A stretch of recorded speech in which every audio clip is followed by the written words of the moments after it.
Hello friends, எப்படி இருக்கீங்க? இது பஃப் கை ப்ளவுஸுங்க. பஃப் வச்சுருக்கேன், ஃப்ரீல் வச்ச மாதிரி பாருங்க. கலர் காம்பினேஷன் செம்ம. இது குட்டி பொண்ணோடதுங்க. அவங்க அம்மாவை அளவு தைச்சு அந்த பாப்பாவுக்கு நாங்கள் பிடிச்சோம்.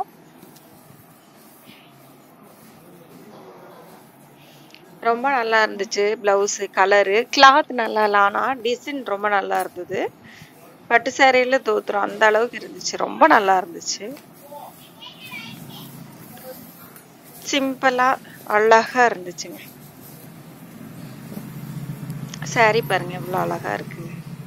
அனுஷ்கா கட்டுவா பாருங்க அந்த படத்துல, அந்த கலர் ரொம்ப நல்லா இருந்தது பாருங்க. அவ்வளோ பிங்க், இது ரெட் இல்ல பிங்க் எல்லாம், இது ஒரு மாதிரியான அழகான கலரு. ரொம்ப நல்லா இருந்தது. ட்ரை பண்ணி பாருங்க. பாய் ஃப்ரெண்ட்ஸ், பாய்.